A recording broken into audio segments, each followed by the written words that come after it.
This is a CBS News special report. I'm Nate Burleson. Breaking news out of the Supreme Court. The court just ruled that the Biden administration's student loan forgiveness plan is unconstitutional. The White House estimates the plan would have affected 37 million Americans and was set to forgive up to $20,000 in federal loans per qualifying borrower. The plan has been on hold since 6 Republican-led states who claimed the program violated President Biden's executive power took the administration to court. But the Biden administration argued the plan is permitted within the law and cited the HEROES Act, which allows the Secretary of Education to make changes related to student loans during national emergencies like the COVID pandemic. All right. Hey, welcome back to Nights and Weekends with me, Marcus, your host, the one-man band. As always, on this side of the internet, this is a labor of love. I don't get any money for this, but damn it, I come here at least once a week and I try my best to put out a video. So as you can see from the thumbnail, we're going to go on ahead and make sure my volume's on. It's on. I'm the audio engineer too. So we're going to go on ahead and hop on into this week's thing. As you can see from the thumbnail, it's about student loan forgiveness and why it's a dumb idea. It was a dumb idea to begin with. And the way that the Biden administration tried to sneak it in underneath the HEROES Act, which was meant for people affected by 9/11. Oof, it's kind of messed up. But anyway, we're going to go on ahead and hop on into it. All right. This is probably going to be maybe a 15-minute video. I don't know. Depending upon how many clips I had. All right, here we go. So as we can see here, this is actually from late last year, 2023. But in Biden versus Nebraska, which was decided 6-3, the court struck down the administration's student loan forgiveness program and agreed with the 6 challenging states that they had standing to sue.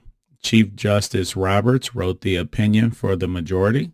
He was joined by Justice Neil Gorsuch, Clarence Thomas, shout out Clarence, shout out Samuel Alito, Amy Coney Barrett, and Brett Kavanaugh, the person who somebody tried to go across the country and kill, by the way. And essentially they ruled that the administration could not use the HEROES Act as a justification for canceling tons of student loans just for any and everybody. So I actually went ahead and I looked it up because I was like, okay, what is this?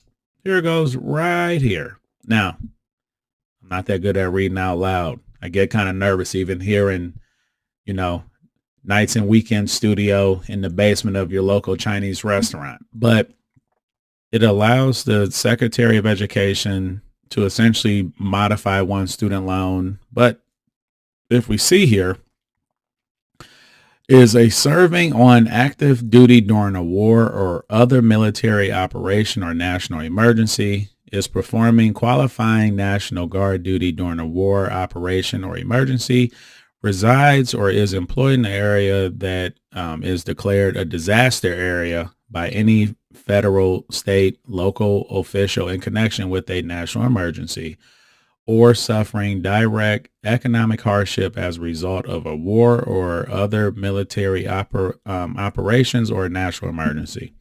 Now, some jerks out there are going to try to use the letter of the law, which is always kind of funny. Technically, you can try to use Part 3, but even the Supreme Court essentially said that that's a huge hurdle to jump. COVID was bad because we made it bad. It wasn't bad because it was killing a ton, especially college-age students. Hell out of here. No, it wasn't. So, no. But anyway, so we have the actual act here. It was put into motion in January of 2022.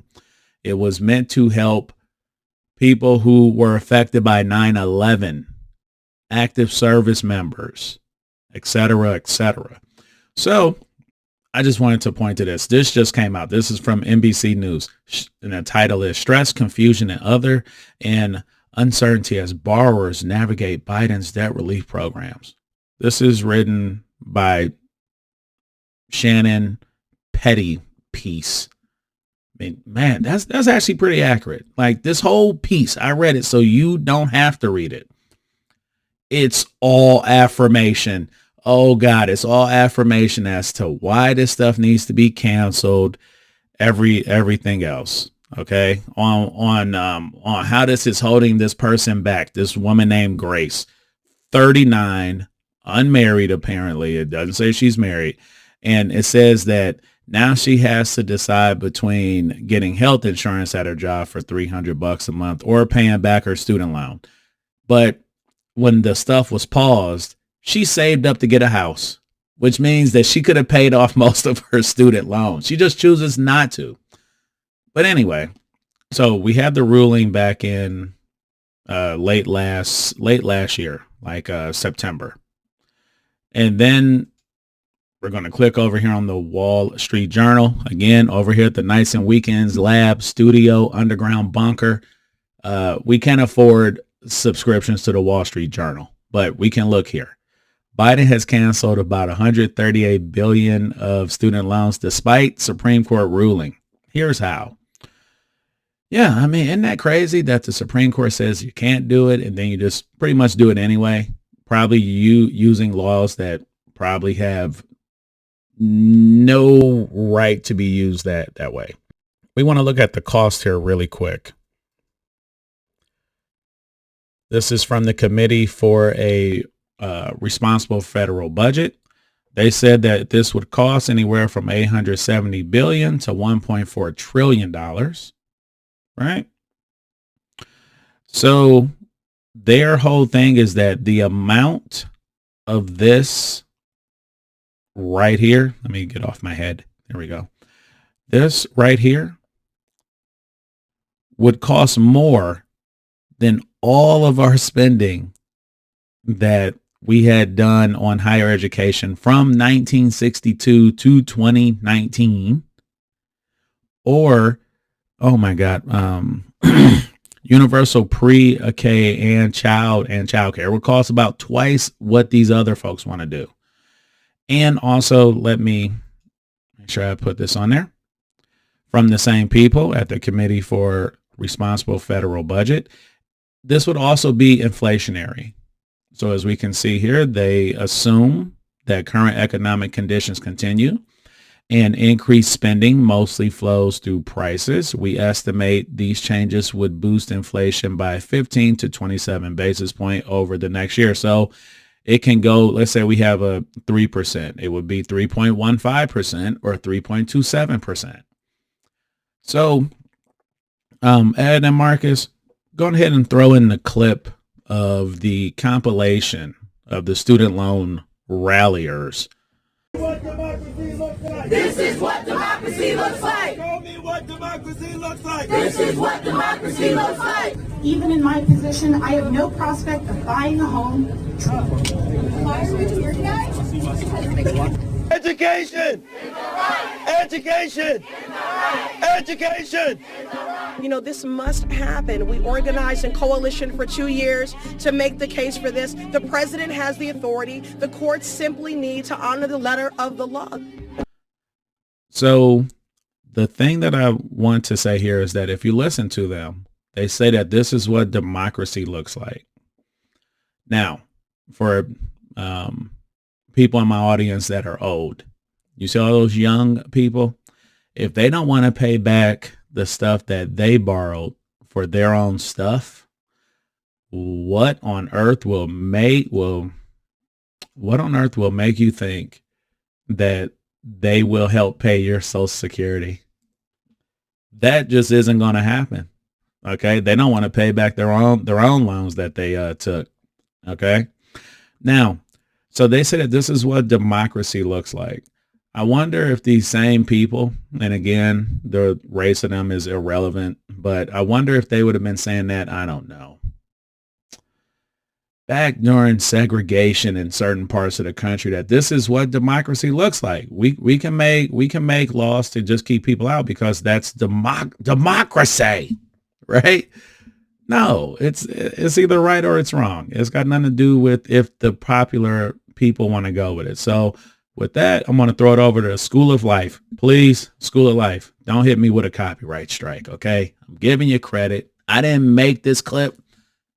he or she or whoever in the heck works there. Who knows? They probably got a team of people. I can only afford me. So we're going to have Ed and Marcus, future Marcus, throw in the clip of what Socrates thought about essentially the rabble, or essentially what happens when you have popularity vote. We have given the vote to all without connecting it to wisdom. And Socrates knew exactly where that would lead, to a system the Greeks feared above all, demagoguery. Socrates knew how easily people seeking election could exploit our desire for easy answers. He asked us to imagine an election debate between two candidates, one who was like a doctor and the other who was like a sweet shop owner. The sweet shop owner would say of his rival, "Look, this person here has worked many evils on you. He hurts you, gives you bitter potions, and tells you not to eat and drink whatever you like. He'll never serve you feasts of many and varied pleasant things like I will." Do you think the doctor would be able to reply effectively? The true answer, "I cause you trouble and go against your desires in order to help you," would cause an uproar among the voters, don't you think? We have forgotten all about Socrates' salient warnings against democracy. We have preferred to think of democracy as an unambiguous good rather than as something that is only ever as effective as the education system that surrounds it.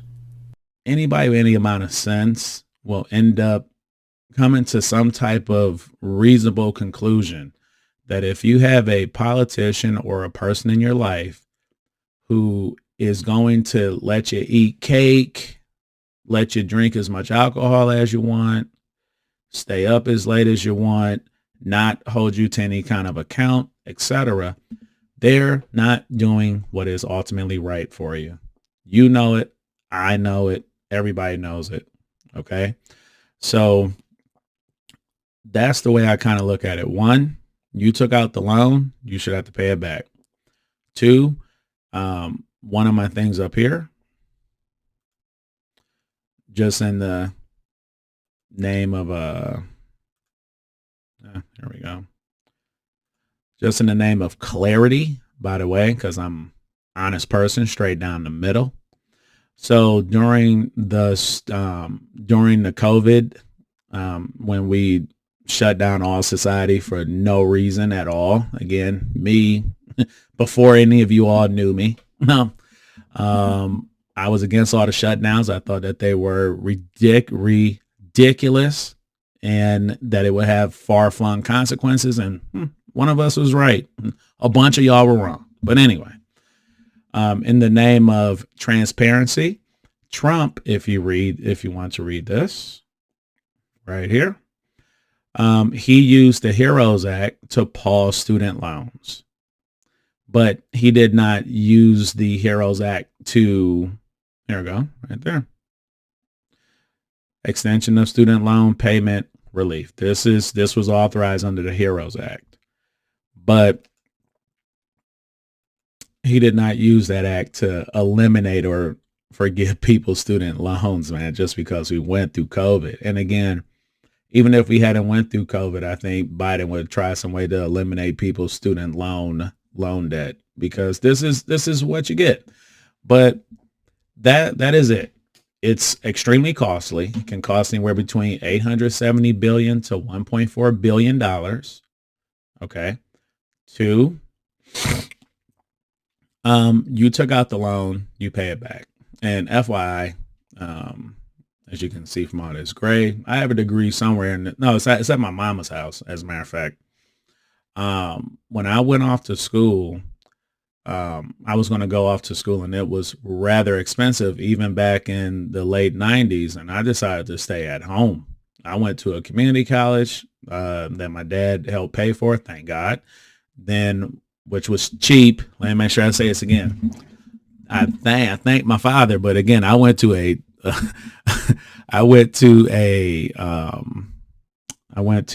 community college that was very cheap, because I was cheap then and I'm still cheap now. Okay. So, I had the option of going off to a big state school, but I didn't want to end up with all that debt because I knew somebody's going to have to pay it back, you know?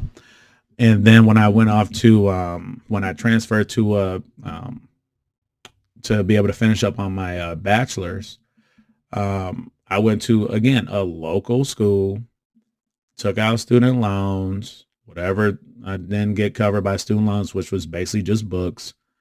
My dad had paid for my books. When I got out of school, I owed maybe $16,000. Now, for anybody out in the crowd that'd be like, oh, he had his dad help him. Even if my dad did not help me, I maybe would have gotten out of school with $21,000 worth of student loan debt instead of 16. Ed and Marcus hopping in. Thank you, Dad. I appreciate it. And I really do appreciate it. Let me make sure that that's said. And mine's has been paid off. And again, I could have gone off to a bigger college and spent a bajillion something odd dollars. I just didn't see the point. And I thank God I didn't. But anyway, I'm going to get on out of here. We're going to leave out on a clip here from Hancock. So hopefully Ed and Marcus can throw that on in. I'll see y'all back here in a week. This clip pretty much shows that we as human beings, we don't, I mean, there is a God that does exist, but God isn't coming back here to rule us. We do not know when. We know the day will end up coming, but we do not know when. So we have to assume that he isn't coming today. Okay. And we have the choice to either do the right thing or to fly off like how Hancock did. But as you'll see from the clip, he did the right thing. All right. See y'all in a week on Monday at 1 p.m. All right.